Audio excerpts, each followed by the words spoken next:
Frank's Red Hot is the perfect blend of flavor and heat, so you can use an entire bottle to make recipes like buffalo chicken dip or buffalo nachos, or even things that don't start with buffalo.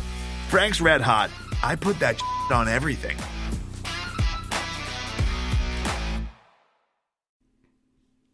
Craig!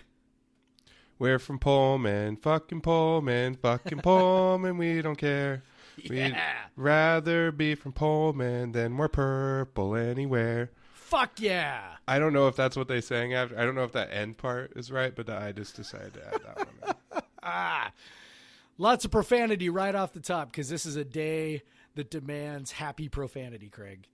Yep. And I did, for those that didn't see Theo Lawson's tweet after, that's apparently with freaking instead of fucking, although they probably say fucking in the locker room. Freaking Pullman, although there might be a few guys on the team that don't like to drop them F-bombs, but... Jeff Pollard. Hey, I didn't say that. It's okay, Jeff. We love you. Yeah, especially after this game. Hell yeah. But yeah, so that's apparently a chant that Smith said he got from. I mean, it's not a. He said he got it from a trailer. It's an old soccer chant. Yeah. And I always like to get some soccer chants in. Hell there. yeah! Like you So, spend any time around soccer at all, you'll hear teams, supporter sections sing that song, some variation of it. So. Yeah, the Sounders have their own. But, yeah. So yeah, when I saw that, I was like, I about fell over just in love, because I was like, oh, that's so great. And you could sing that at like any game, like any just what, like, I'm like, yeah, it's perfect. It's way more singable than back home too. Oh yeah. I mean, soccer chants are great for just chanting, because it takes you 3 seconds to learn the song, because you're just repeating the same thing over and over again. That's right. Usually about 2 more times than it probably should be repeated. Exactly. And something that I probably should repeat, as I do at the start of every episode, is this is Podcast versus Everyone. You're goddamn right it is. I am Craig Powers. With me is Jeff Newser. Jeff, I know you just got back from coaching 4th graders. Yeah. Yeah, my were you victorious? My elation over beating the Huskies has been tempered by our blowing a 4-point halftime lead to a team that hadn't won a game all year. Man. Clearly the coach is shitty. Yep. We were joking off air though. Like, Mike Hopkins, we were joking off air. I was like, yeah, okay. And then I was kind of like, actually, that's pretty good comp, because I also have nobody who can dribble the ball. I have no point guard. Oh, my kids are trying so hard, but man, it is really, really fucking hard to win games when nobody can dribble. What's a turnover percentage in a 4th grader game? Like 50%? It's probably a tick below that, but it's probably in the 30 to 40% range. It's it's a lot. You gotta do your advanced stats on the 4th graders. Oh come my on, God. guys! Our offensive efficiency is just hoop math. Yeah, if there was a hoop math, you'd be looking at like the close range shots, and it'd be like 10%. You know, like that's our problem. It's like it just we the thing we are the best at is getting good open looks near the basket, and then the thing we are the second best at is missing those open looks. We are so good at that. We have a great like little baseline play, and we get wide open shots over and over and over, and we just miss most of them. So anyway, well, that was my last game of this season. So that's little kids basketball. How about big kids basketball?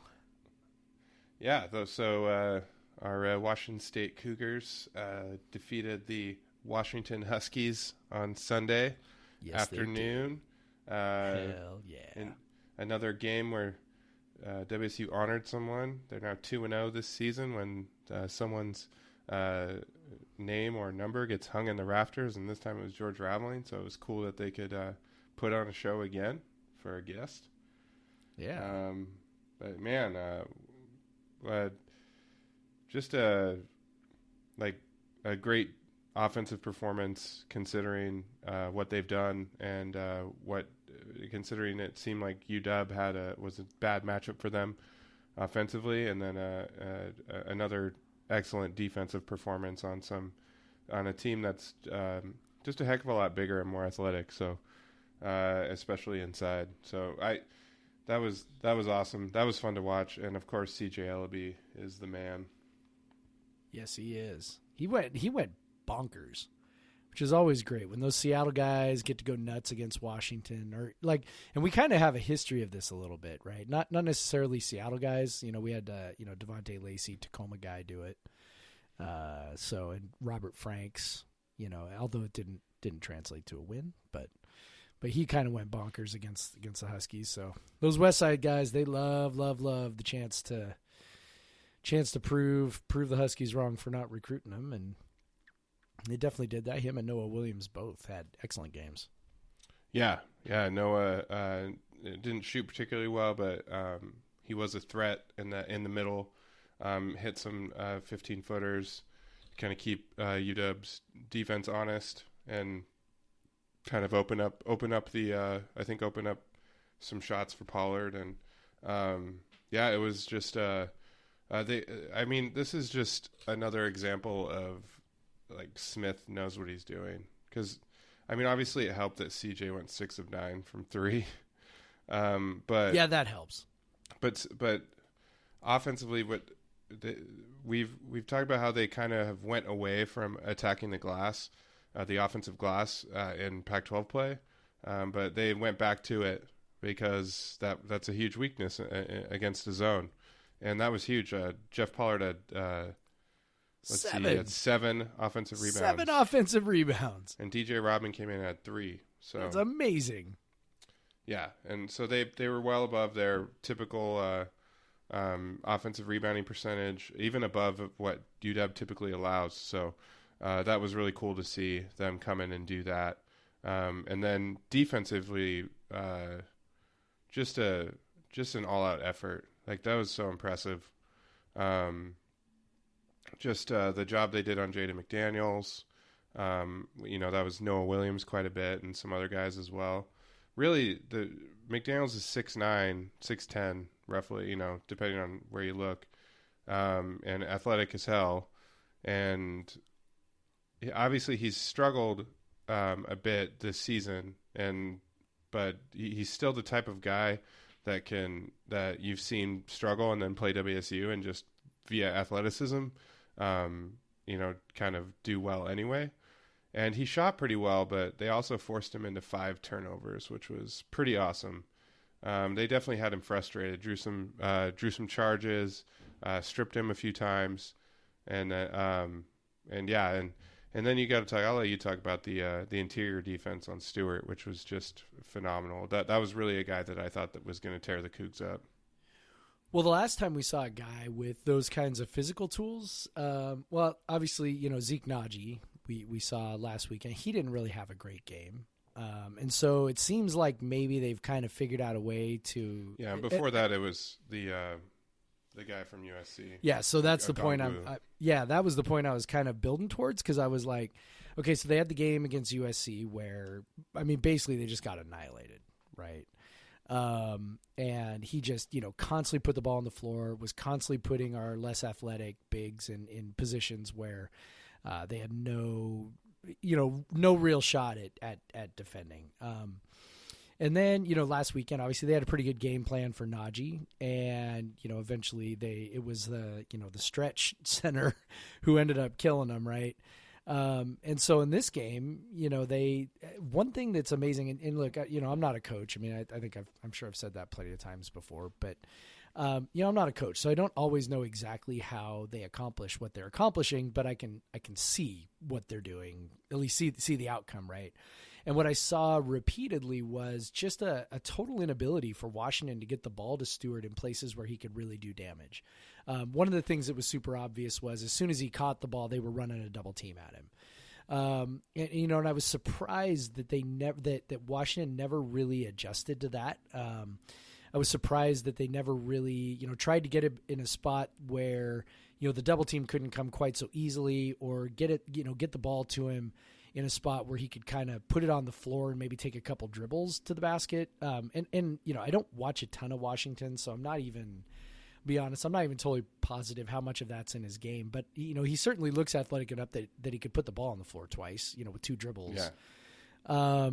And he just they just didn't do that. And so I guess the thing that was most sort of startling to me was that, whatever game plan Washington State came out with, UW just never really adjusted. They didn't seem to have a counter at all for, the defensive setup that was trying to keep. I mean, it was clearly geared towards making sure Stewart wasn't the guy that beat them.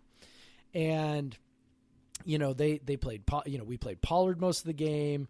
There was plenty of Markovetsky in there for stretches. 2 guys that theoretically Stewart should really be able to manhandle with maybe a quick move or a quick drop step, and he just didn't. I mean, how many points did he finish with? 13, something like that? 11. Right? Yeah. 11. Okay, so he finished with 11. 2 of those, or two buckets. So 4 of those points were off poor defense on inbounds plays. So that means he scored 7 points off basically, run of play type, buckets. And I think at least 1, maybe 2 were jumpers.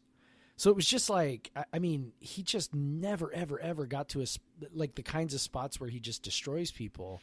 WSU deserves a lot of credit for that, but UW, man, they just real lack of creativity, real lack of commitment. They just looked like they really did not know what they wanted to do offensively. And again, some of that is Washington State taking them out of stuff, but well, the one thing really amazing. I like that WSU did, and I could be wrong on this, but from what I recall watching the game once, is they weren't doubling from the closest shooter. They were doubling from across the lane. Yes, and that's something that you see in the pack defense a lot. You see a double, they double with the big, or they double with the guy who's guarding the corner guy. So it's a harder pass to make. Right. You're forcing them. It's obviously a longer way for the double to come, so you have to be paying attention and have good anticipation. But they were working their asses off on defense, which we've seen over and over again. And the same with defensive rebounding. They were completely dominant in defensive rebounding, giving up less than 21% of which is well below what Washington normally does, and even better than what WSU usually gives up. So they were, and it was, it wasn't Pollard, boxing out Stewart. It was Pollard, and then grabbing the board. It's just every man crashing the board, Mm-hmm. and then really another thing that we were, hoping for is to get a few turnovers and get some runouts, and they did. They definitely got some runouts off of turnovers. The funny thing is they didn't convert all those to buckets. No. We saw a lot of missed layups, and that was just kept feeling like something that was going to come back to bite them, but ultimately it didn't. Something that I kind of realized partially through, with about with probably about 10 minutes left, UW had drawn closer, maybe within 5 or so.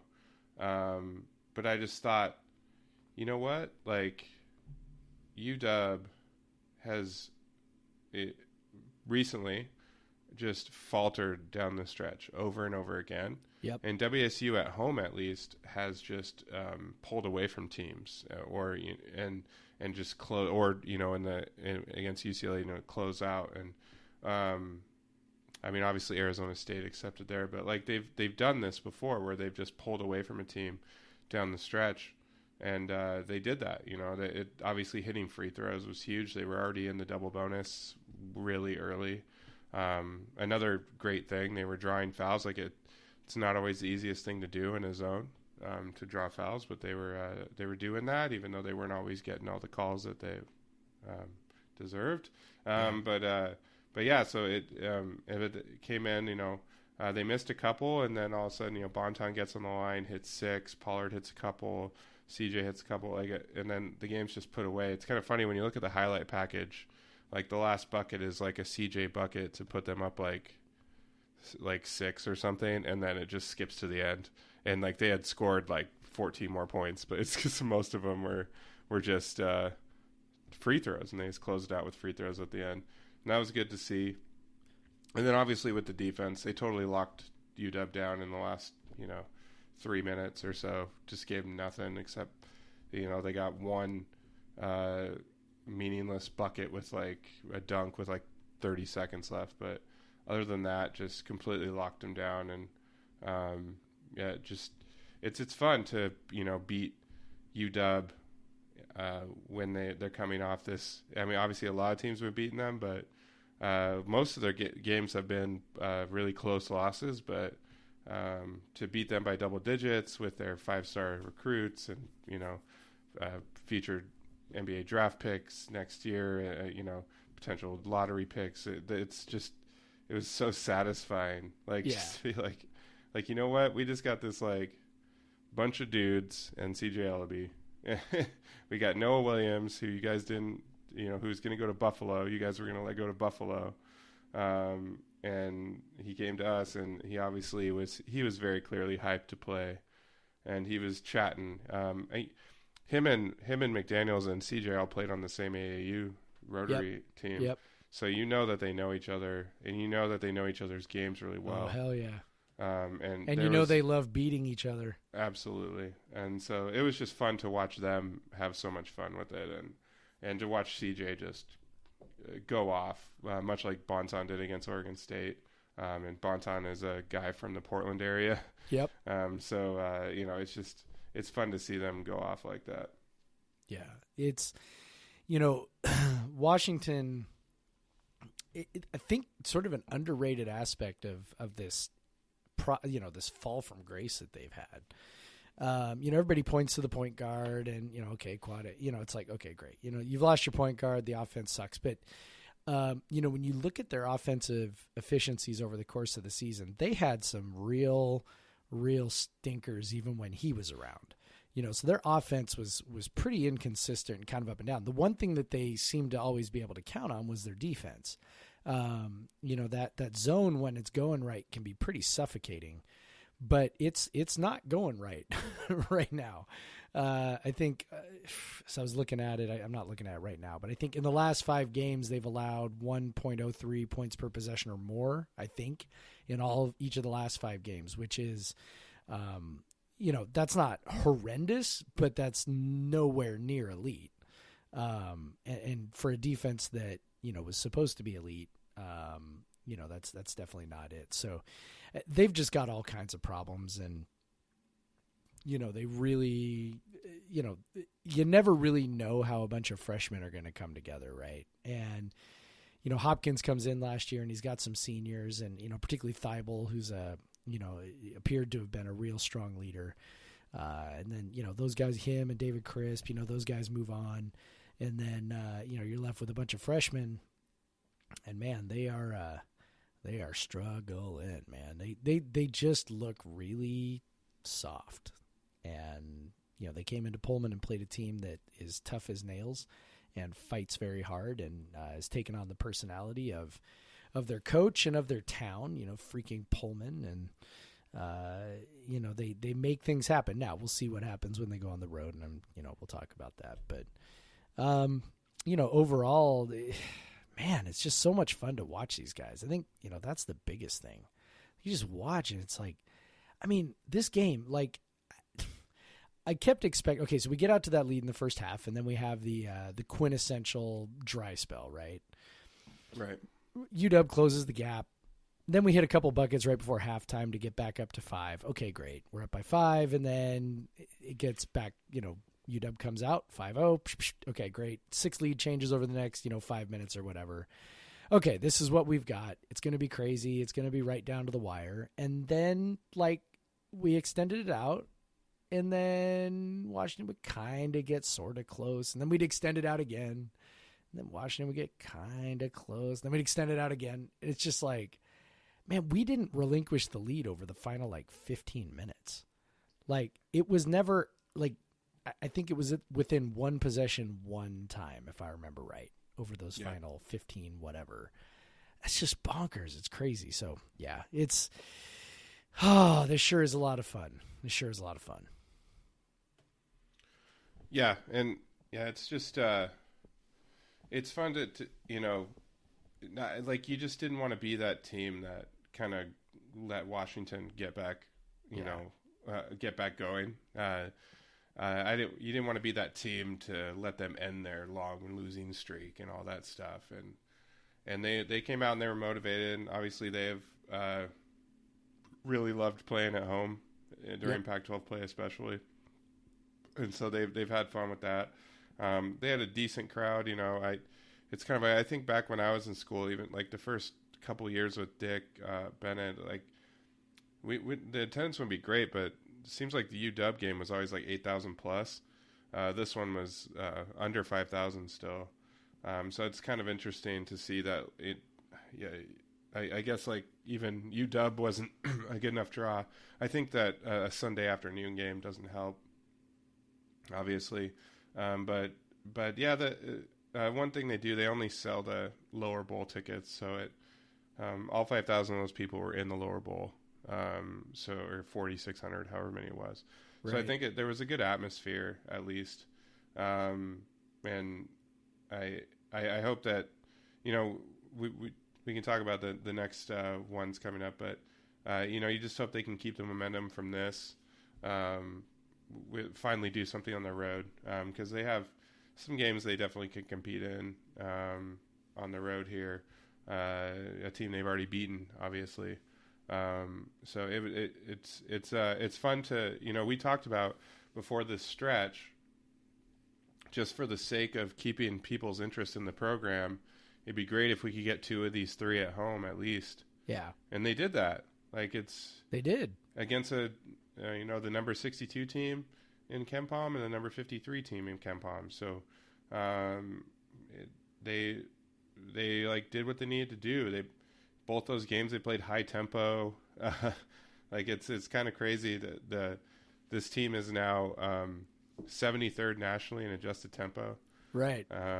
Which is pretty wild when you think of a team that everybody's like, oh, they play tough defense and hard-nosed defense, but turnovers will get that pace up. So they're second in tempo in Pac-12 play as well. So they'll push it when they need to, and they definitely did that when they could. They did, just to obviously defensive rebounding was a priority, but when they could break, like if a guard picked up the board, he would turn and dribble, like just push just to see if they could get something before UW set up. Of course, that changed towards the end of the game. They were clearly trying to milk clock. Yeah. And UW as they should have been. UW was trying to press them and get them to take quick shots, but they weren't falling for it, and that worked out really well. So it was nice to bounce back. You and I were worried after the Arizona game. It's another team with a bunch of athletic dudes, and just to the point where we couldn't guard everyone, but Washington, they were able to guard and guard really well, 0.89 points per possession, which is very good. I will say Washington has been held to that quite often, but just to have our guys do it as well just speaks to that they are playing D, and now they're 85th ranked defense on KenPom, which is a far cry from where they were last year when they were 284th in adjusted defensive efficiency. So remarkable. Nearly 200 spot jump. They're about 5 points lower than the national average in points per possession. Last year they were almost 6 points higher than the national average. So. And the offense is only like 45 spots worse. Yeah. And but actually in the offense in conference play is better relatively, that they're ranked 10th. I mean, it's lower, but like everyone's worse at offense this year, like across the board in basketball. So they're 10th in offensive efficiency in Pac-12 play, and last year they finished 11th. So they've actually, just relative to their competition, Competition's a lot tougher this year in the Pac-12. We've Yep. talked about that a million times. Just to already have 5 wins in the bank. I mean, if they can get another 3 or 4 somehow, Kyle Smith has to be considered and possibly just has to be the Pac-12 Coach of the Year. I don't know how many more wins it would take, but this is like when you're looking at they haven't won more than 14 games, or they haven't won 14 games in what was it, since 2012, I think, and just to take the roster that he had and had to turn over to if you just look at the Peter KenPom rankings, like to go from 207th, now they're sitting at 124. When you're looking at the adjusted efficiency margin, they are average per 100 possessions efficiency 4.65 more points than an average opponent. Last year they were at negative 3.79. So you're talking about like over 100 possessions against an average team. This team is roughly they're more than 8 points better than last year. Right. Like that's an insane amount of improvement. Yep. In one season. Well, and what's remarkable about it is with pretty much a turned over roster, right? Like it's not even that, you know, he took the same guys. Now it would be really, really, really impressive if it was the same guys, but there's also an impressive element to it of, you know, really throwing together a roster essentially. Yeah. And losing the team's best player. Yeah. Like, you lose the team's best player, you get a bunch of other dudes to transfer, you know, and so you just go, well, okay, great. And then he brings in Bonton and Miller and Williams and Shed and Cannon and Markovetsky and Rapp and Rodman and James. Yeah. So it's like, oh, you know, like he brought in like 8 guys. And most of those guys are playing. 2 of the guys that were grad transfers who were supposed to be heavy contributors have been injured. Like, it's crazy. It's absolutely bonkers. I mean, you've got right now, you know, we haven't talked about this, but Kuntz didn't play on Sunday. We can only assume he's injured. I know he's had like a foot thing. So That's a guy who was starting early in the year. He's injured right now. Like it's in like, I want to try to not just be like Kyle Smith is a god, but it's like, you know, it's awfully hard to get away from that. He's like, I mean, they've been decimated by injuries. It's been nuts. Now, granted, they haven't had to deal with an injury to like say CJ Elleby, which would be a different deal altogether. Or even I would even say, and I know people are still, you know, Isaac Bonton is still everybody's favorite whipping boy, but you know, losing him would be also a major, major, major injury. So we haven't had like that kind of an injury, but man, when you're talking about, you know, Shed and Cannon and James and then Tony Miller being out and now Kuntz being out, it's just like, my God. And they just, you know, the true freshmen, these guys that nobody else wanted, more or less. I mean, Noah Williams, yes, but Buffalo, right? I mean, Buffalo's no one else in the Power 5. Yeah, right? I mean, Buffalo's top a nice 6. Buffalo's a nice mid-major.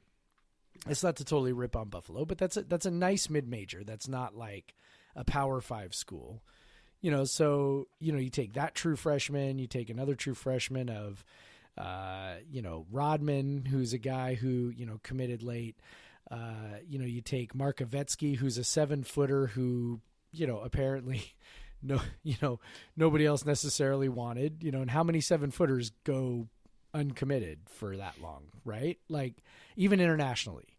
And so it's just, you know, Smith brought these guys together and he's built them into something that where these guys who, you know, even like Markovetsky earlier in the year, we're like, ay, you know, I don't know if that dude can play at all until next year.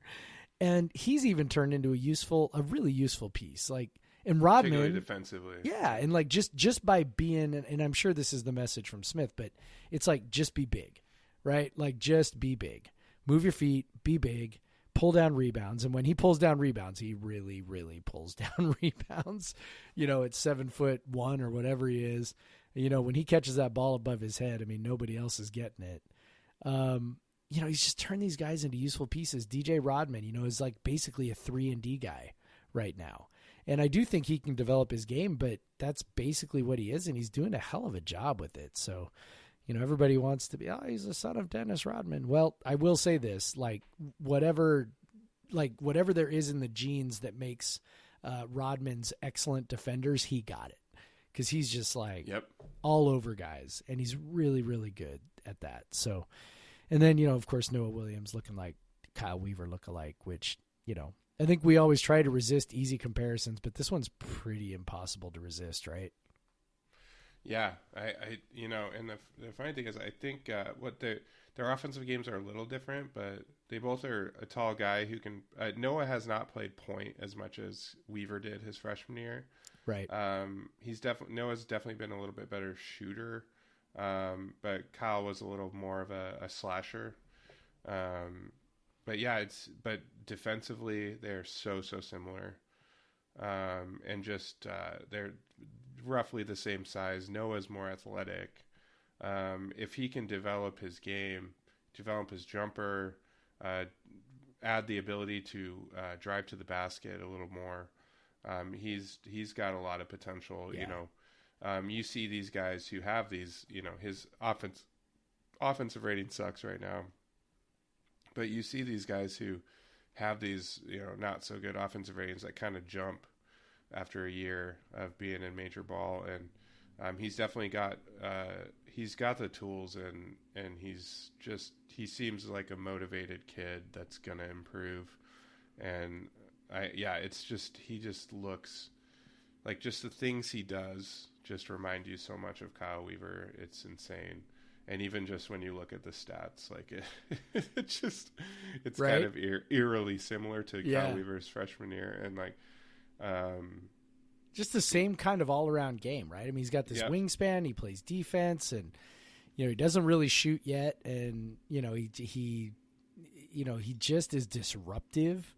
The demeanors are completely different. Oh yeah. Not even, I mean, really, really, really different. But, other than that, man, just remarkable, like you said, remarkably similar. The things they do, just being a disruptive force, stealing the ball, forcing bad shots, getting a handful of rebounds, really, excellent passers. Again, need to add the 3-point shot as freshmen. You can see, man, if he just had this part of his arsenal, then, man, he'd be unstoppable. And of course, if he was that unstoppable, he would not have landed with us. But, when he adds that, a true, real threat of a 3-point shot, he's going to be, he's going to make some people miserable, because he's just, when teams have to really charge out on that 3-point shot, he's going to put it on the floor and he's going to dunk on some people. Yeah. If it's just a 1 of 3 type, or, 1 of 4 situation, even that would make a huge difference. Just the fact that he takes them, and makes an occasional one, so they have to. Because right now, he gets largely ignored out there, unless he's already hit one, which has only happened 4 times, so it doesn't happen very often. Right.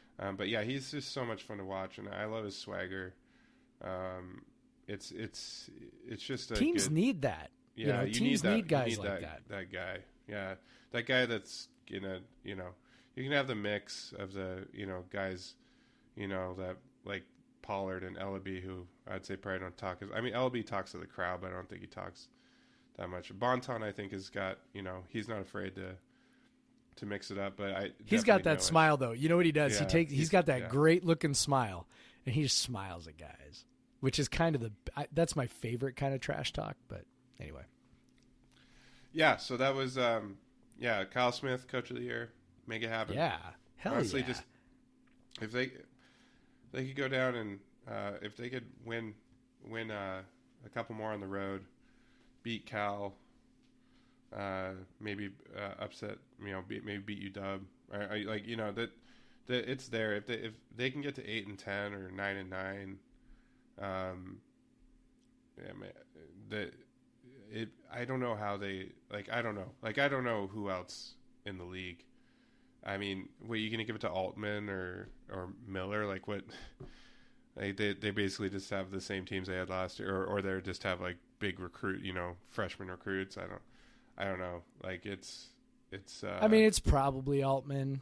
You know, you know, they have a history of giving that award to Tad guys who Boyle win too. the league, but Tad Boyle's a pretty good candidate too. Yeah, you know, because I don't know that anybody really expected Colorado to be this good. It'll probably go to whoever wins the league, right? Yeah, I mean, that's probably. how it usually I mean, goes. honestly, if Tad Boyle wins it, I wouldn't be mad about that. They've taken quite a big leap this year. I mean, they were supposed to be pretty good. I mean, Ken Palm projected them at 37th entering the year. And they're 21 right now. And they're 21. But the difference, and I think, you know, this is something that, you know, you and I don't talk about a lot, but we both, because it doesn't really apply to our school. But we both understand that, like, the difference of, you know, 20 spots or 15 spots from 37 to 21 is actually a pretty big difference versus 15 spots from, you know, 140 to 125. Right. Like the spread and efficiency margin, you know, bunches up as you get farther down. And so up towards the top, you know, kind of to move from that 37 to 21 range that's actually a pretty big deal and a pretty good move. So let's put some numbers on it. So, Colorado to go from 37 St. Mary's to Colorado 21, that's 3.21 points. Per like 100 possessions. If you go, so WSU started at what did they start? 163. I was going to say like 165, something like 164 they started at. So WSU's at plus 4.65. The 164 team is at. Well, Jeff, you're. Am I wrong? Yeah. Am I? Well, this is more, but it's more slots as well. That's true. It is. It's like 40. It's like 40 spots though. Yeah, so what would 140 be? Okay, 140 is 2.42. So yeah, it's a smaller gap. It's a half the gap. Right. So half the gap to move up 14 spots from 140 to 16 spots from 140 to 124 versus moving up 16 spots from 37 to 21 for Colorado is it's twice the margin. We just totally confused everybody, but whatever. Yeah, whatever. The whole point is it's harder to move from 37 to 21 than it is to move from 140 So what we're saying to is Tad Boyle for Pac-12 Coach of the Year. And I wouldn't argue with that. I mean, that's, you know, again, it's going to come down to who wins the league, but you know, Kyle Smith would have a real, you know, a real claim on that. Again, not just because, you know, we were supposed to be bad and we are, you know, much less bad than we were expected to be. But I think, you know, when you take into context all of the injuries, right, the roster turnover. So he puts together this roster and guys that were supposed to be contributors, you know, ended up not contributing. You know, dudes who, you know, were true freshmen who weren't really on anybody's radar coming in and playing really well. I mean, I don't know how you look at this league and go, yeah, somebody else did a better coaching job than Kyle Smith. I know that Coach of the Year is, you know, is sort of a season achievement award for the person who wins the league for the most part. Same with Player of the Year and, you know, whatever. But I don't know how you look at what Kyle Smith has done and say, oh yeah, this other guy did a better coaching job. Like I just can't. I can't imagine anybody making a case. So, you know, a few people have said Mark Fox, and that's true. I mean, you know, Cal was in perhaps a more sorry state than we were, but I will say that Cal has not dealt, or you know, Mark Fox has not dealt with the kind of challenges that Kyle Smith has had to deal with. So I'll just leave it at that. Yeah, and Cal started the season at 179, and they're currently at 176. Yep. They do have 4 Pac-12 wins, which, you know, I guess people are measuring the same way we are, right? Where we're going, we got 5 Pac-12 wins, right? So, you know, Cal's better than I think, you know, you and I thought they would be, but, you know. Yeah. Again, you know, Mark Fox has not dealt with what we've dealt with, so. Yeah, so get out of here, Mark Fox. You're That's not in right. this conversation. Nah. Retread. All right, you're going to take a break and then talk about next week. Let's do it. Let's do it.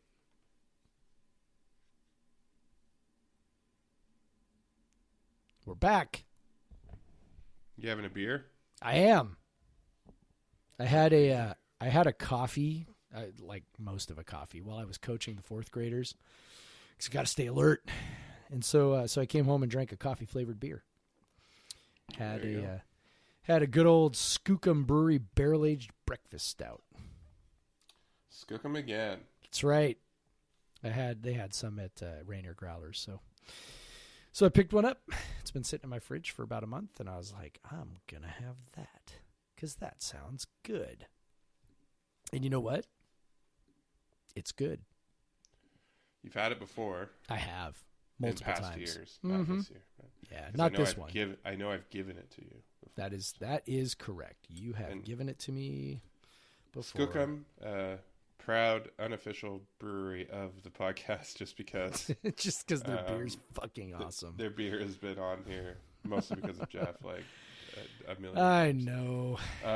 We need sponsors, man. That's what we need. You know what we really need? We need like an agent, someone to go. We out do and, have sponsors courtesy of SB Nation. That's true. We do have. I don't know I haven't listened to one of our ads lately to know who it is. No, I have no idea. Is it still Progressive or maybe? Shut down Full Cast. Yeah, probably there's probably like a Mike Bloomberg ad in there or something because he's everywhere. I quit if they put a Donald Trump ad on this shit. I'm just saying. That's why you should just never listen. You'll never know. That's probably a good idea. I swear to God, if I find that out. I don't think they would do that. I don't think so either. Yeah, we're Vox, dude. Are you drinking anything? Yeah, dude, of course. Come on. Of course you are. So what are you drinking? I'm drinking I tried to find something that had a good name, but I just went and grabbed one. This is Carcosa from Structures Brewing. I like Structures. Structures is in Bellingham. Yes, it is. They're in that kind of downtown. I don't know if it's called downtown. That strip. They're pretty close. They're pretty close to where Aslan Brewing is located. Yep. And they are excellent brewery, one of the best in Washington. This is a Pinot Noir barrel-aged saison with a whole bunch of raspberries. Ooh. Skagit Valley organic raspberries. This is a very, very good beer. Because the saison, it's not like super tart. It's just got beautiful like raspberry character. This particular bottle is probably about a year and a half old, I want to say, maybe more. And actually, it's better than I remember. The raspberries kind of gave it this kind of when it was fresh, the raspberries gave it this kind of like latex smell. But now it doesn't have that. It's just got a real nice raspberry smell still, even though it's this old, and it's just a beautiful drinker. I'm glad I grabbed it. I've had the bottle just sitting there for a long time. It's got a real cool bottle. It's got like a cow or a cow or whatever. I guess it's more like a deer skull. And then kind of a tree and a moon, and it's black and white, and it's pretty cool. But yeah, I looked up what Carcosa is. It's some literature thing. I don't know, some reference to some story. I should probably know that. No, I don't think it's that. Are you sure? I'm the English teacher. I know, but I don't think you teach whatever that story was, which I already forgot about. I'm sure. But yeah, it's very good. Highly recommend Structures. I've been to their brewery before. It's a real small brewery, but they make a lot of great stuff. They have a barrel club that I decided not to join because it's kind of expensive, but I've heard their barrel-aged stuff is killing it and awesome. I know people that drive up from like Tacoma to get Structures special IPA releases and stuff, so... people are pretty hyped about them. If they were in Seattle, they'd probably be like crazy hyped. Yeah. But yeah, they're a very good brewery. Highly recommend if you're ever up north. And maybe driving to Canada, you need to stop over in Bellingham or something. Actually, Bellingham's just a great place if you want to just go do a little beer tourism. There's a whole bunch of good breweries there. So that is Carcosa from Structures. I am enjoying that right now. I also have a Holy Mountain 3 Fates Pilsner to get me home after that. So that's beer, man. now we got road basketball, which sometimes causes me to drink. Womp womp. Womp womp. Do you feel like it might be different this time? No, I'm not going to fall into that trap, dude. So we beat UCLA, we go on the road, lose to Cal, True. and then get just destroyed by Stanford. Who may be a little bit easier come next time we play them, by the way. Without, sadly. De Silva. Yeah. Who is the guy that shredded us. But we'll get to that next week. Poor guy. But yeah, so obviously WSU's already beaten UCLA, but, OT wins at home don't necessarily translate to wins on the road. No, especially not when UCLA has risen 40 spots or so in the last 3 weeks in KenPom. So Chris Smith, they have turned it on in the last month. Well, they always have good players. Yep. And they've got a good coach now. Mick Cronin's a good coach. He was not an inspired hire, but sometimes you don't get the inspired hire, but you get a guy who can actually do the job. And Cronin has obviously figured something out with him. No, they're not even playing great D. It's just. Well, they did. In their last. Lately. I guess that's. Yeah, I was going to say in their last 4 games, Arizona State was the outlier, but they held Arizona to 52 points in 61 possessions. They held Utah to 57 points in 65, and Colorado, which is the number 1 offense in the conference in conference play, to 68 points in 65 possessions. So, yeah, they have clearly figured some. Outside of 2 performances, Oregon and Arizona State shredded them. But the rest of them, they're either right around 1.0 points per possession or well below it. So, yeah, they have clearly figured something out defensively since losing to us and then losing subsequently to USC and Stanford. So, and there was a guy who wasn't playing all that well before WSU, but actually gave us quite a bit of trouble, and that's Chris Smith, who's really risen to be their best player and really one of the best players in the conference. He's playing really, really well. Yeah.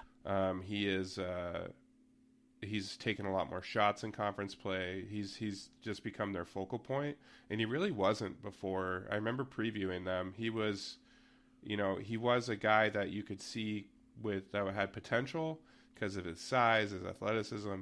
But he played really well against WSU, and then had 22 on 14 shots. So.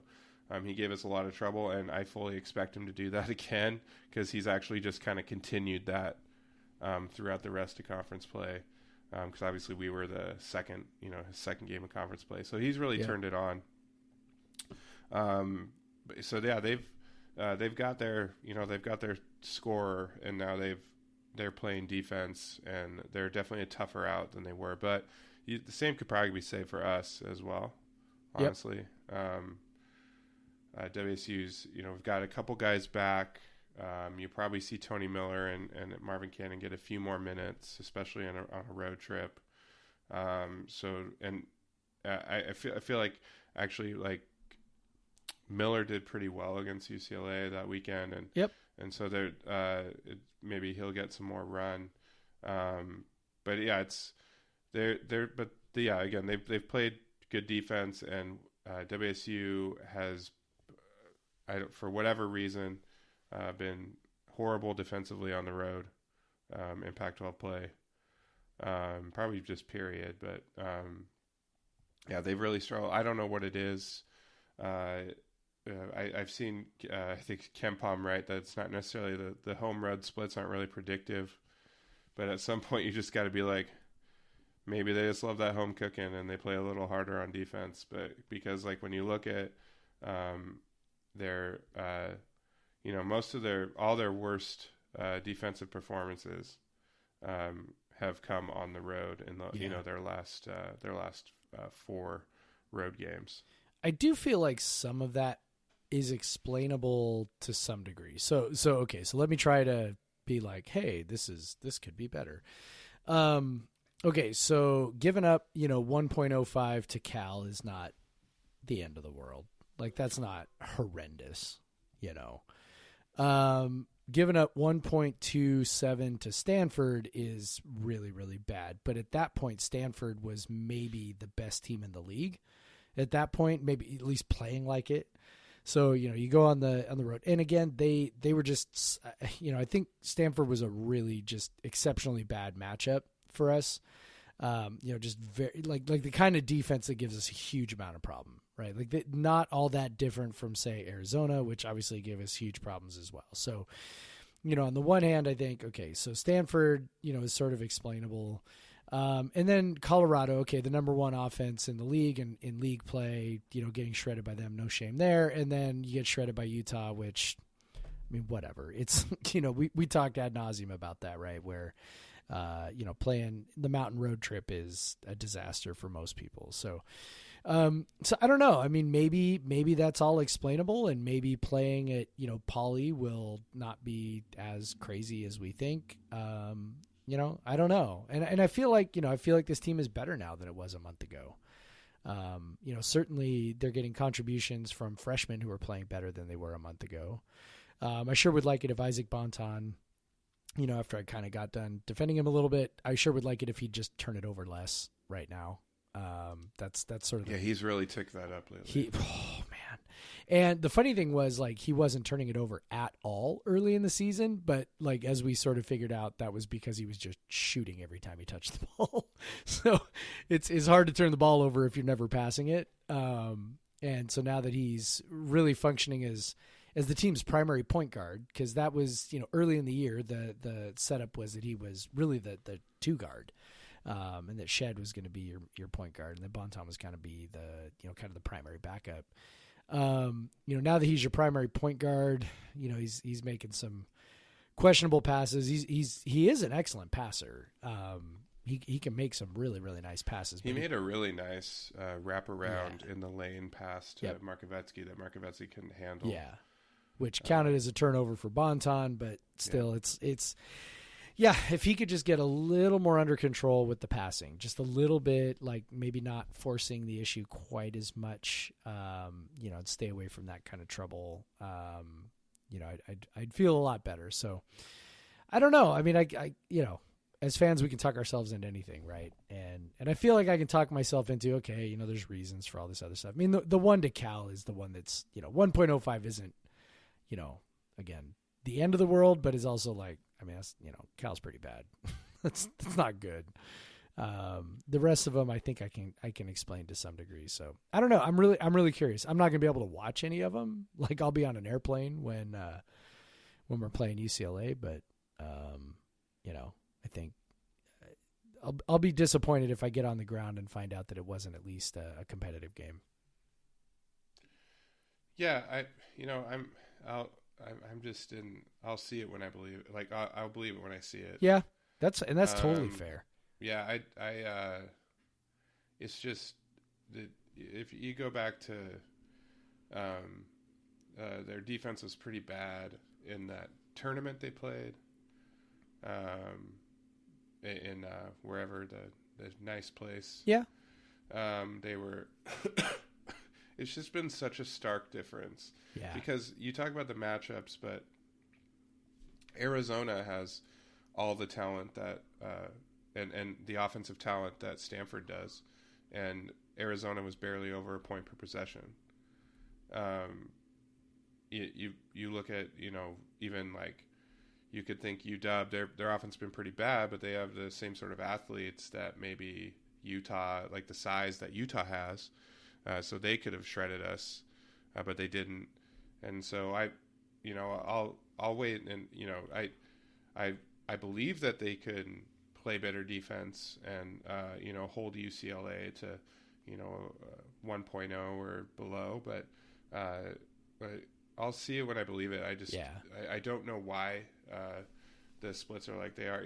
Obviously you had the explanations, but it's still that they've just been it's such an astronomical difference. Well, what's wild about it is that as you look at the four factors, really the biggest difference is just the shooting defense has gone to shit.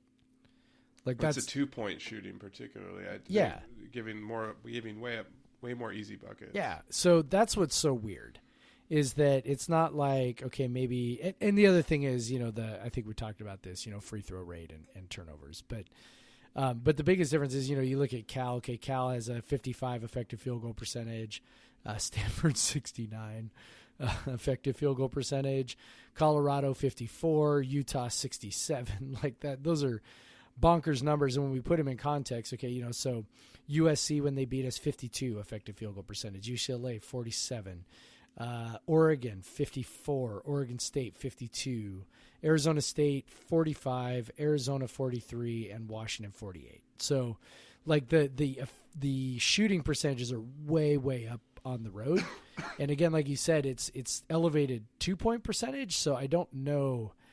I would guess that this is keeping Kyle Smith up at night too. Is trying to figure out.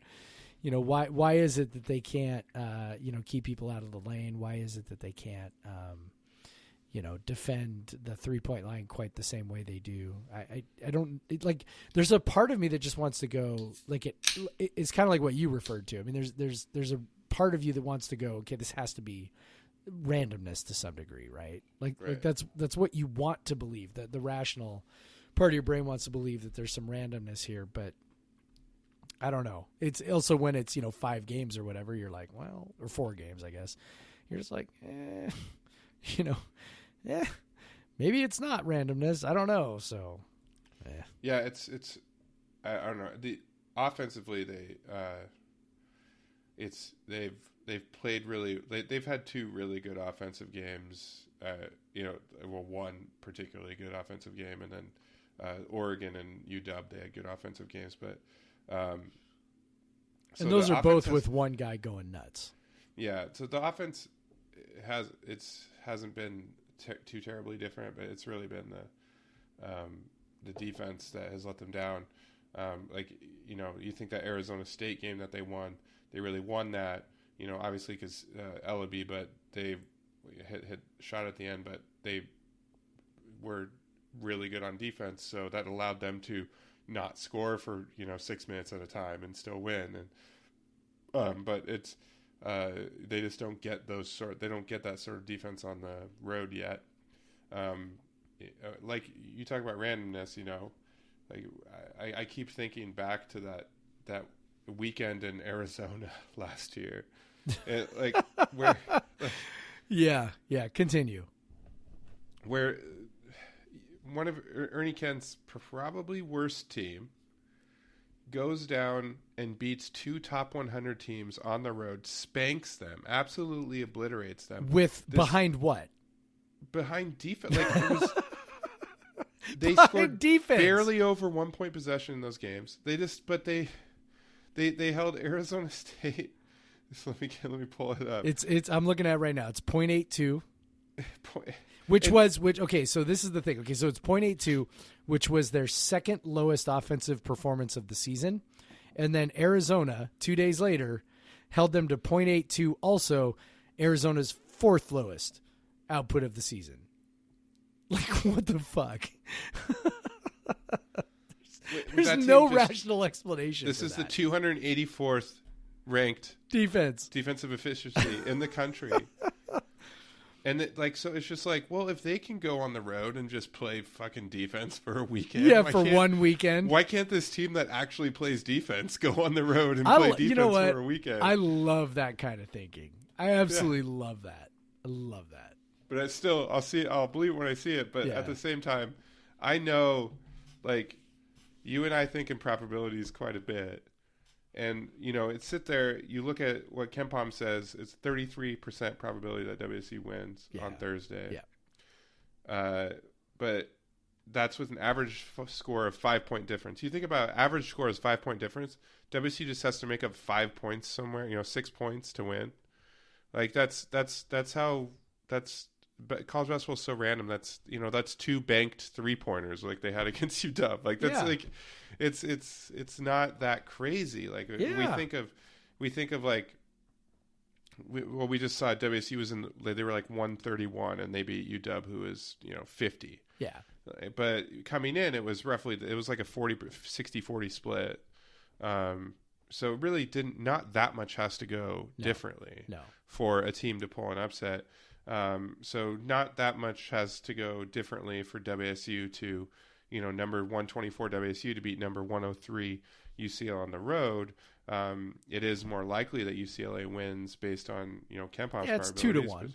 It's 2-1, but that's not that crazy in sports. Like a 33% chance win team wins all the time. Yeah. And but so it's, they win 33% of the time, which is like fairly often. 1 out of 3. 1 out of 3 is not. It's funny. Certain situations people would think 1 out of 3 is not so bad, and certain situations they would think that was terrible. So if someone said like you were going to do something, do some sort of a stunt, and they said you had a 33% chance of dying, would you do it? Yeah, probably. No. I don't think so. In that situation. In that situation, you don't think 33% sounds like a lot, but people look at like something like a political election, or look at something like a basketball game, and they go 33%. Oh, they're never going to win. Like never that's gonna ridiculous. Win. Yeah. Like, but if you had 33% chance of dying doing something, you would think that is too much. That is definitely that's possible. A lot. So this is definitely possible, based on KenPom's numbers. I love that. I've never heard probabilities described that way. I love that.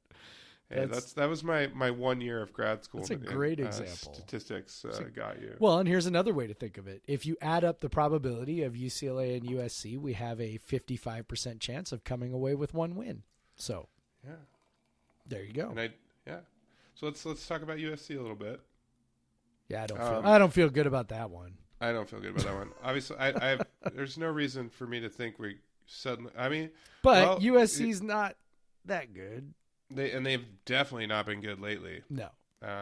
Close losses though. Close losses to Arizona State. Close loss to Arizona. That's true. So but that was on the road, and both on the road. But yeah, I don't know. They got smoked at home by Colorado, but and they barely beat Utah. Yeah, Colorado's really, really good. So Colorado's really, really good, and then sometimes not good. Like I don't know. That's true, but they're I don't know, man. Double OT really, loss really to Oregon. Yeah, single possession. Yeah, but they've they just got a bad absolutely matchup. Whooped by UW. That was a different time in the world. Yeah. The first game against WSU really had a shot. They could not, but they literally could not hit a shot. Yep. Like they just couldn't make a totally basket. Agree. And it wasn't that USC was forcing them like into too many tough shots. They that was the game when Elleby went 3 of 22 or whatever. Yep. So this is like if Elleby goes, 7 of 22, they win that game. There's a good chance they win that game because a few of those are threes. So it's like they definitely they're definitely better offensively than they were at that point. They're better offensively now. Obviously, CJ is cooking. Bonton's playing better offensively. Yeah. I know he didn't have a great offensive game, but he really has been a lot better in Pac-12 play offensively. He was until CJ kind of rose up the last few games. Bonton had been our best offensive player in conference play.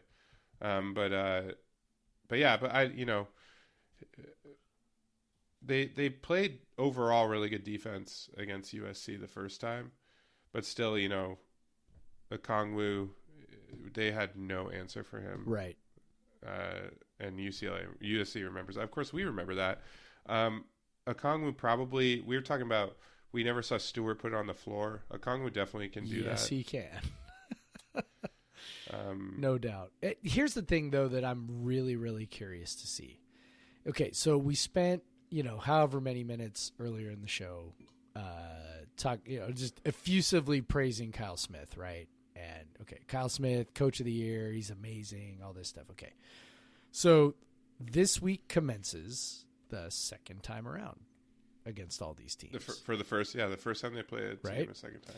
Yeah. And so if we think Kyle Smith is really that great, then, isn't there on some level some expectation that, okay, they're going to come out in this game with a better idea, with a better plan, with a way to take away whatever it is that the other team wants to do better than what, they did the first time.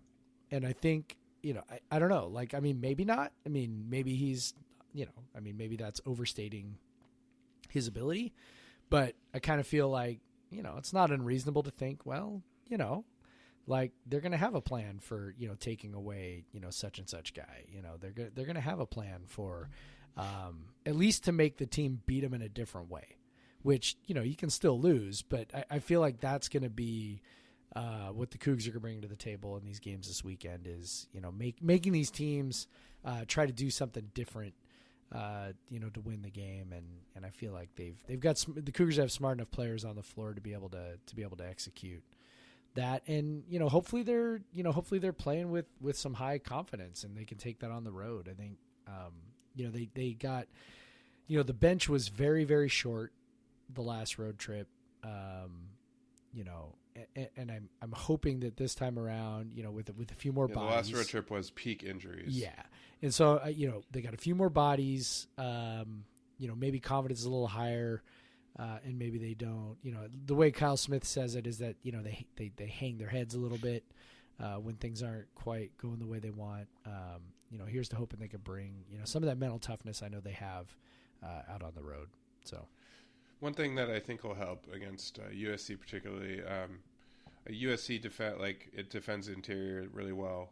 They obviously they got Rakocevic and Okongwu, and they got big dudes down there, Mobley. There's a bunch of guys that they have that make it tough to finish. It's not a team that Bonton's going to drive to the basket and score against very often. Right. And CJ is not going to he'll get his shot blocked probably if he goes in with that that lefty scoop that he loves. But WSU is shooting threes a lot better than they were. Yep. And that has been a huge reason why they've been able to do better offensively. Massive difference. It's about time that goes on the road, by the way. And USC, not great at defending the three. They kind of allow. They're not bad, but they allow more than you probably should, and they don't shoot very many. So WSU is not going to let them shoot very many threes because WSU is one of the best teams in the country at limiting 3-point attempts, and then USC is one of the worst teams in the country at taking them. So really, like it comes like you look at this and you're like, make some damn threes, and you got a shot because they're not going to make any threes. Yep. You can make up so much ground. Like we saw Ernie's teams occasionally beat like a team because they just made like 1,000 threes. Yep. Like, and of course they never had that philosophy on defense, but whatever. But yeah, if you don't let them shoot threes and you make a bunch of threes, let's see CJ and Bonton, or CJ, Bonton, anyone, Rodman, whoever, just hit some threes on the road for once. And of course they did. They have done that a little bit. Like they did it in the mountains. They just got nothing inside, and that's what you kind of worry about when they didn't play defense. So if the defense can travel a little bit, hit some threes, you steal one of these games, like that would be just great. Like just to get that first road win. Obviously I think UCLA is a better shot, but USC is not unbeatable. No. And I think it'd be great if they could get one of these, get that first road win of the year. Get to 6 and 7 or so. With 2 more home games left, 2 more winnable home games coming right after that, because really it's kind of a silly, it's not necessarily arbitrary, but it'd be really cool if they could finish with a winning record like that. I know they want to do that, like, and I think it'd just be fun to see that happen. Absolutely. With all the terrible basketball that we have seen for many years. So, 100%. So and to do that in the regular season, you need to win at least 2 more conference games, and getting one this weekend would really help. Yep, no doubt. And if this team could somehow get to, 7 Pac-12 wins, 8 Pac-12 wins, I mean that's like, it's reminiscent of Dick Bennett's first season, right? Where he shows up and all of a sudden you're like, holy shit, they won 7 Pac-12 games. That's incredible. They won 8 actually. Did they win 8? Yeah. Well, I shortchanged him. Anyway, I remember it was very impressive, and it was like, where did that sorry, come I from? looked at the wrong team. They won 7. Okay. Yeah. Well, that's I clicked on USC that year. Actually, that was weird. I was like, USC won 8. questioning myself Well, there for a sec. No, I had thought 7 forever too, and I clicked and I saw 8, but I was looking at the wrong team, so that's why. But yeah, they won 7. I just remember that because back then only 8 teams went to the Pac-10 tournament, and so it was the first time in the new version of the Pac-10 tournament that WSU made it. It was such a big deal. I remember. Yep. I remember just them having this. I remember the last game of the season, just having like after they nearly beat Stanford. They should have beat Stanford. It was not a 5-second call. Yeah. He called timeout. Whatever. Just going over 15-year-old, 16-year-old pain. Yeah. Yeah, that was the first like legitimate insane crowd I saw at Beasley. Yeah. And I could talk about that game, but anyway, I remember the next Saturday the Saturday after that going to the game, and we had to win to make sure that they went to the Pac-10 tournament, and we're playing Cal, and everyone was just like, "Oh, we're going to beat Cal, no problem." And I just saw them play with so much confidence, and they whooped up on Cal. Like, it was so crazy to watch. I remember Jeff Verem at the end of the game, like towards the end of the game, had like a breakaway, and everyone was like super excited because obviously Verem could dunk the ball, yes, and he just goes up, has this smile on his face, and I remember I was sitting behind the basket, so I saw his smile on his face, and he went up and just laid it up like really soft. Yeah. But it was wild, like, because you had this feeling at WSU game, like, oh, they're gonna destroy this team, like it's fine. Yeah. And they did, and you're kind of getting that. There'd be a few games if they like. Again, Cal is next week, and they really shouldn't lose that game, and I think we'll be pretty confident. But no, I'll be pretty pissed off if they lose that game. But also, if you want some parallels and more parallels between the Bennetts and Kyle Smith, in Paul Graham's last season, WSU was 208, and then in Dick Bennett's first season, they finished 126. Yeah. And so Ernie Kent, they finished 207 last year, and they're currently at 124 right now. Yeah, almost exact. Yeah, it's pretty cool. Here's another funny thing. I was looking at Dick Bennett's first team.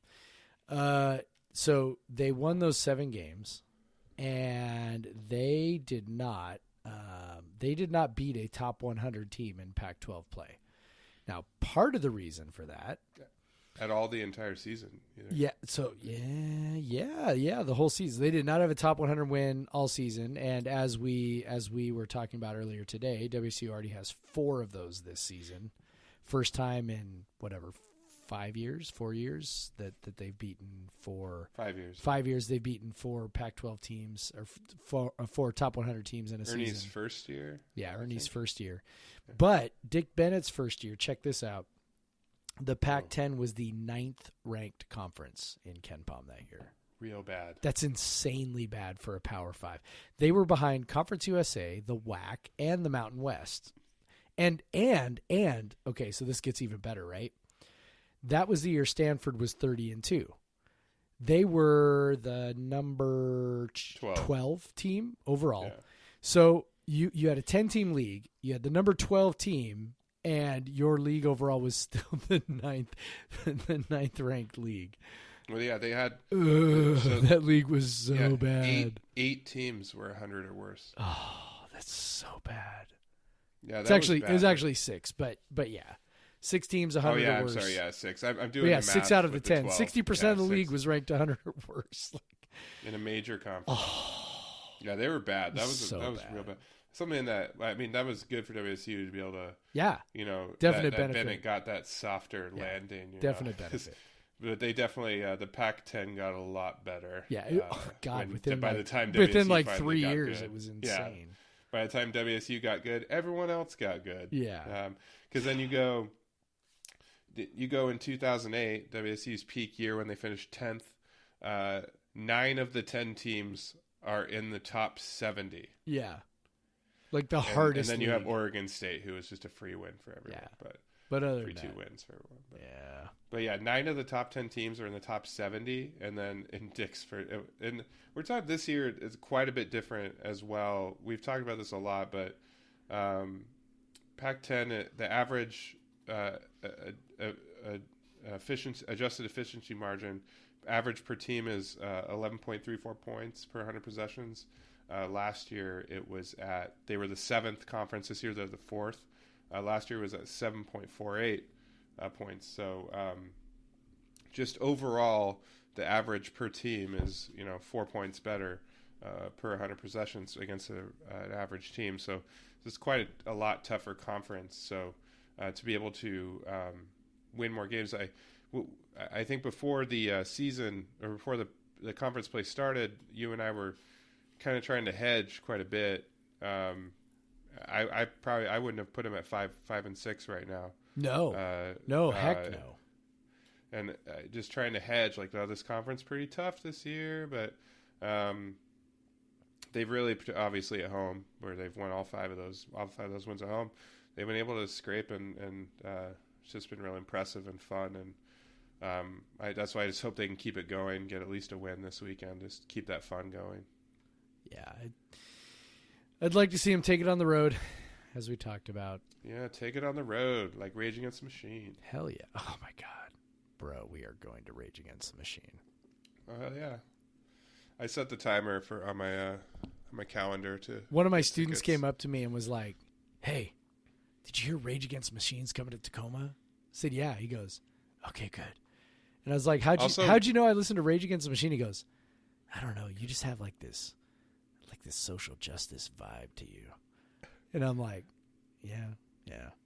Also, do you listen to Run the Jewels? I don't. They're pretty great as well. Okay. I really like Run the Jewels. Yeah. So that concert, even though I don't like arena concerts, and the Tacoma Dome is weird anyway. Like, yeah, it's not the greatest concert venue, but I think once Key Arena gets remodeled, a lot of these conferences will go back. I mean, Tacoma Dome isn't really good at anything, so no. It's just, I don't know. I've never went to one of the monster truck rallies there. Yeah, that's true. I've not been to that, but I've been to enough concerts there. I will say the Michael Bublé concert was pretty great. That was cool. From Michael Bublé to Rage Against the Machine. Hell yeah! Also, the concert I went to there before Michael Bublé was Garth Brooks. So Garth Brooks to Michael Bublé to Rage Against the Machine. I have seen Korn there. Ooh. Trying to remember who played with Korn. There was another new metal band. Limp Bizkit. It might. No, I don't. No, that was at Ozfest. But I also saw Slipknot and Mudvayne and Rammstein. Ooh. Slipknot. That was my new metal days when I was like 14. Yeah. I remember driving over on a school night. My dad was like, well, I could drive. I wasn't old enough. I got an older kid came with me. Some older kids came with me, and it was kind of dumb, like very stupid high schooler.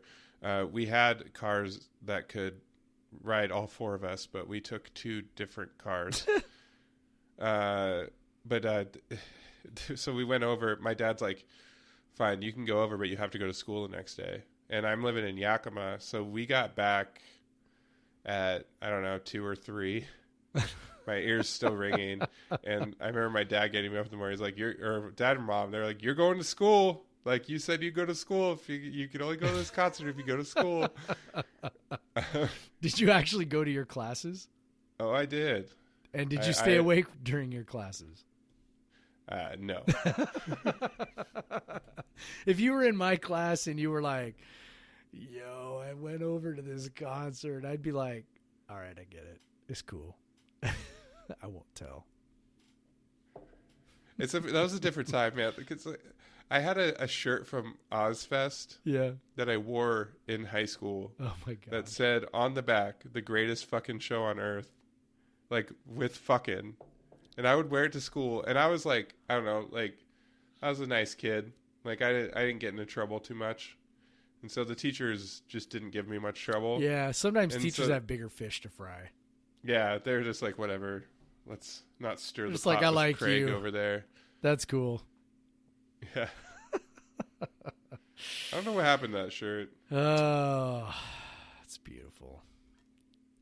I don't know. All right. Well, You know I'm what? By excited the way, for Rage. one thing we didn't talk about at all was the George Raveling thing.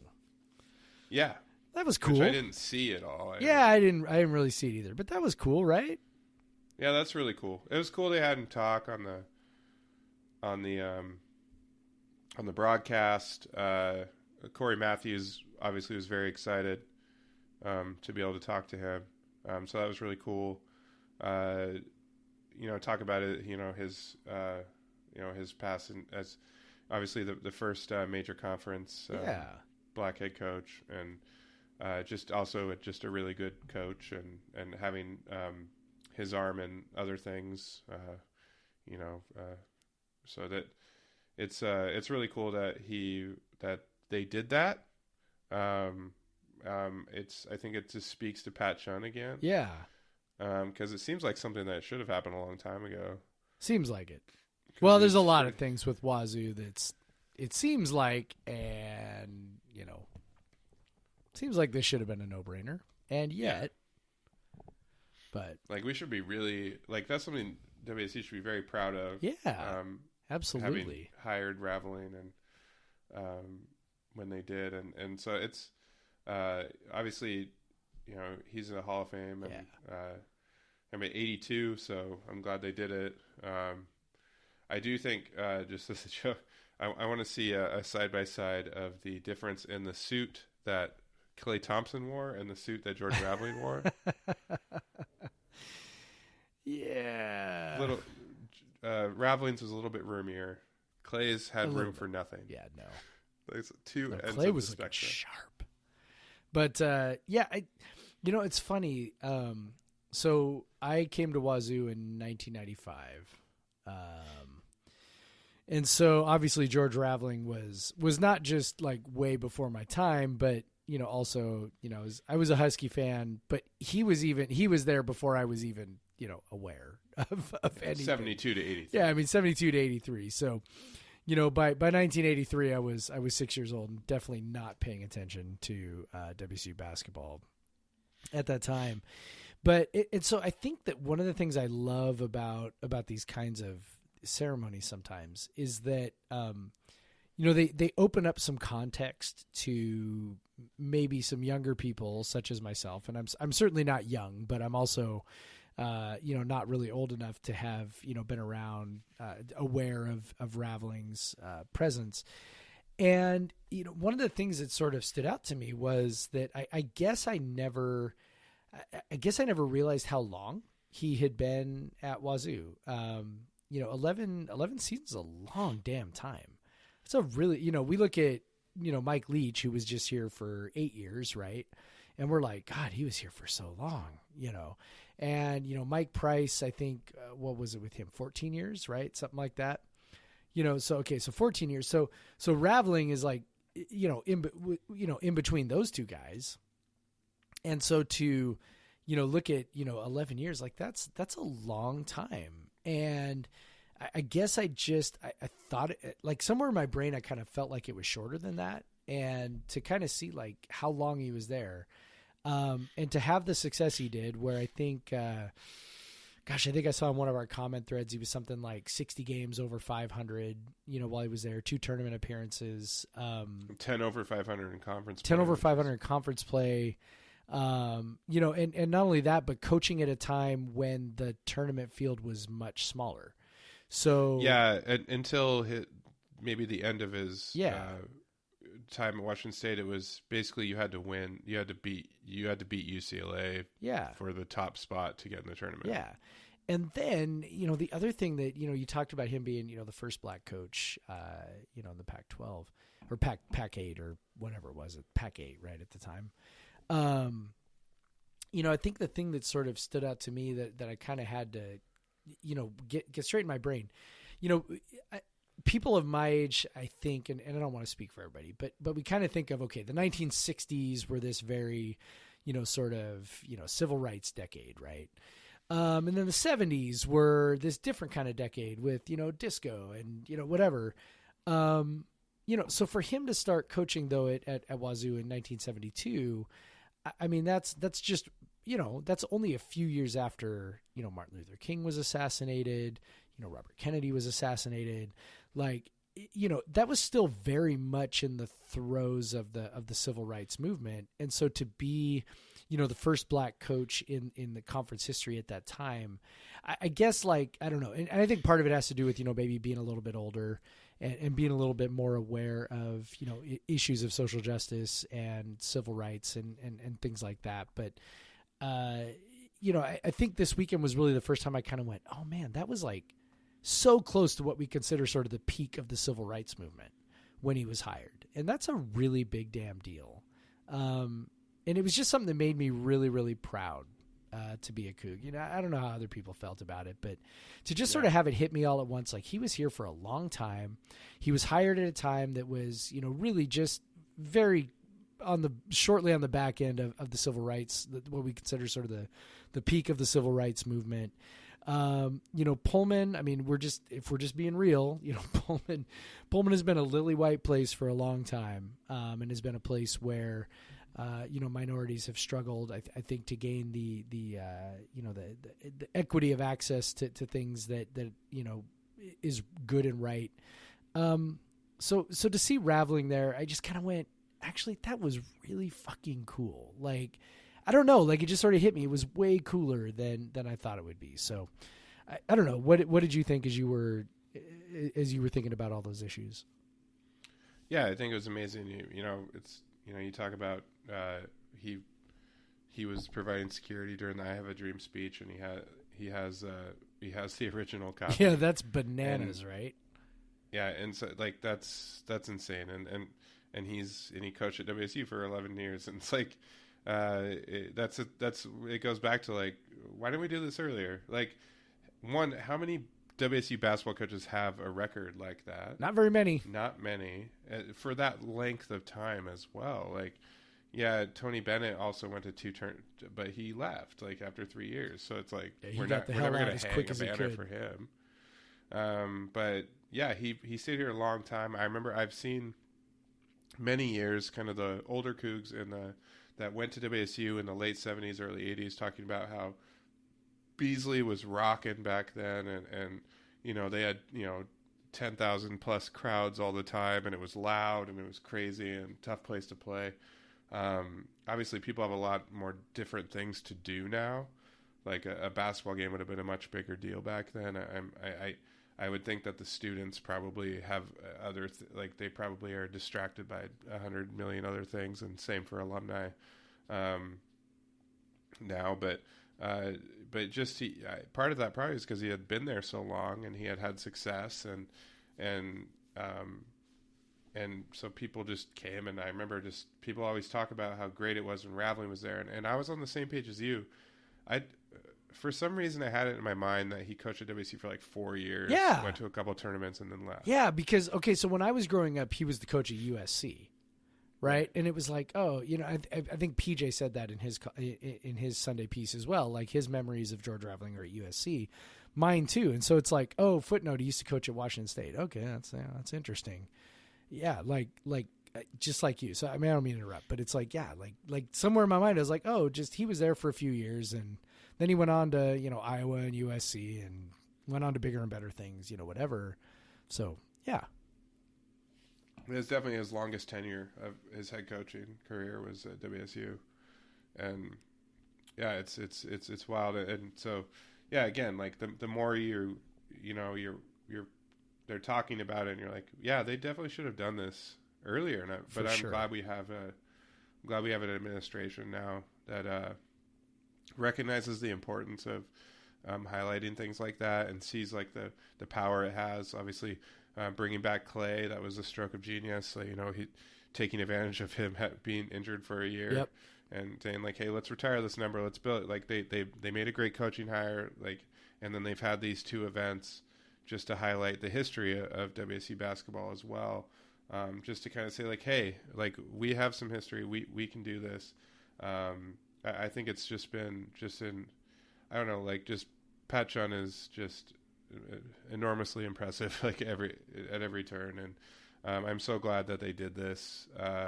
It's a really fun and just it just informs us younger Cougs about an important part of WSU. Back when it was probably even harder for a WSU team to win. Oh yeah, and no doubt, and harder to get into the tournament, right? I mean, they get to these 2 tournaments. I mean, when it was 30, the 2 he got in, it was 32. 32 teams, really, really different, and yet tied for first. And won a tournament game. Yeah, and tied for first in tournament appearances with Tony Bennett. Yep. Among coaches who coached for 10 or more years, there's only 4 coaches who have coached for 10 or more years. Jack Friel had the highest winning percentage. Fred Boulder was next, and then there's Raveling. So higher winning percentage than Marv Harshman. Quite a bit higher, actually. So yeah, really cool, man. I'm glad I got to learn something cool. a little. I'm glad I got to learn a little more about it. I'm glad I got to figure out, got to appreciate, and like I said, kind of tying back into the Rage Against the Machine stuff. I was talking with that student. I just kind of said, the older I get, the more I see the injustices around me. And I think, a lot of times it's the other way around for a lot of people. Yeah, it typically is. Yeah. Where it's like, you're a teenager or a college student. You're like, oh, there's so much injustice. Well, I grew up, I didn't grow up privileged. I grew up in what I would consider, like kind of lower middle class. But I am a white male, which means I have a certain level of privilege, just built in. And I had parents who were, really committed to getting me to college. So I had that bit of privilege built in as well. Yeah, that helps a lot. And so, there was that piece. And so, I grew up like a lot of middle class-ish, white guys where it's like, oh, I'm so smart and I'm such a hard worker and I have earned all of this. And the older I've got, and particularly, teaching, I think opens your eyes to this, quite a bit as you see a lot of the, systemic injustices that, result in a lack of equity, and access and things like that. The older I've gotten, the more I've just kind of looked around and went, oh my God, there's just so much, like there's just so much, that's not right. And I think it makes me appreciate more the achievement of somebody like George Raveling, who really was a pioneer. And I think someone put in the comments, someone who was Coug at that time, kind of talked about how if you go back and look at the old Chinooks, right, the yearbooks, and you look in the athletic department and you look at what you just see white faces everywhere. Mostly on most of the teams and the coaching staffs for sure. And so for Raveling to come in and do that, and the idea was, okay, so black coach isn't going to be able to recruit or whatever, and can't coach because black people are stupid. I mean, that was the idea, right? And for him to come in and just sort of blow all that out of the water, and again to be ours, is again just really, really cool. And he's pretty old, so I'm glad we got to do this, and I'm glad he got to do it at a game that was well attended, because I think if they do this at, I don't know, next week against Cal or 2 weeks from now against Cal or whatever, so you raise into the banner in front of 1,500 people.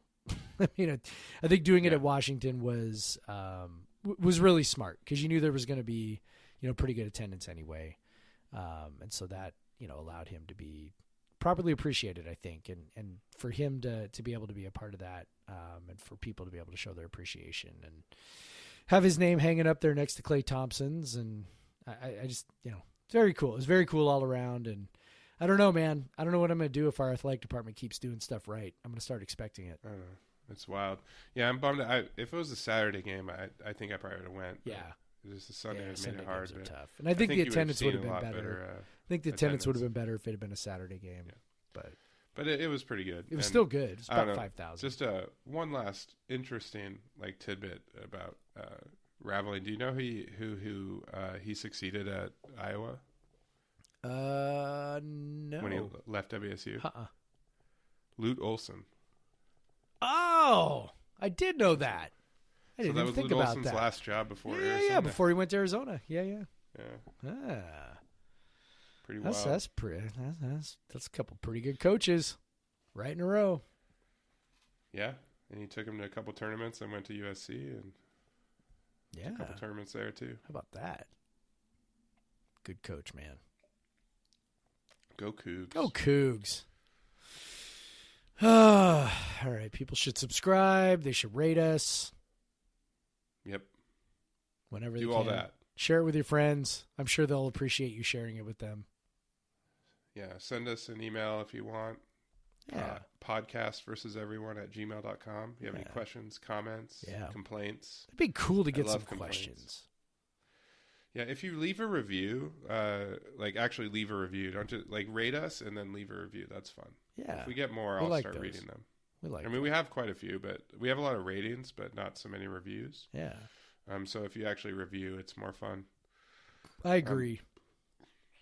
More fun for us, and then people can read it and say, "Oh, what are they saying about it?" Because almost everyone has a good star rating. Yeah. Because if you listen to the podcast, you probably like it, right? Yeah. But we do have a few that don't. It's true. Sorry, not sorry. But yeah, all right. All right. Go Cougs, All right, Craig. yeah, go Cougs, Jeff.